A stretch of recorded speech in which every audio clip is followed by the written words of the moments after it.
Maître Moussa Youssouf Ahmed fait partie de ces hommes qui ont valorisé le métier des huissiers de justice au Tchad. Malheureusement, la mort a eu raison de lui. Huissier de justice de formation, feu Maître Moussa Ahmed était un grand commis de l'État. Né le 3 juillet 1945 à Moussoro, Maître Moussa Youssouf Ahmed, après sa formation en greffier, intégra la fonction publique le 1er juin 1964. Il s'est très rapidement fait remarquer par ses qualités intrinsèques, ce qui lui a valu d'être nommé greffier en chef dans les provinces du Mayo-Kébi, de la Tangélé, du Guéra, du Batra et dans bien d'autres provinces du pays. Le défunt était également président du Chambre des huissiers de justice du Tchad. Il a participé à plusieurs formations et colloques ayant trait au domaine judiciaire. Le défunt a, durant l'exercice de son métier, hissé très haut le drapeau du pays auprès des partenaires de la justice.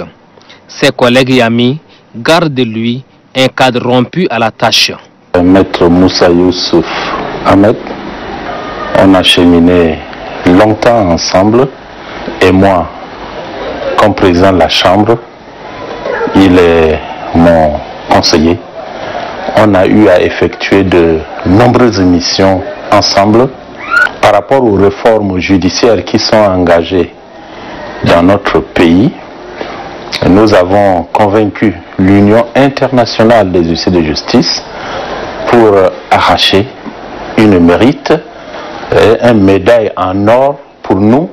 Il faut encourager le président de la République dans ses efforts de réforme de la justice au Tchad, et l'Union internationale nous a compris.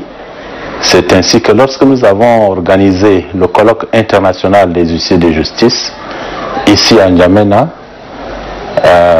l'Union internationale des huissiers de justice a décerné la médaille d'or que nous avons présentée au président de la République pour le décorer. Depuis notre rencontre, il m'a pris comme un ami, un conseiller, un complice. Pendant tout notre retrouvaille,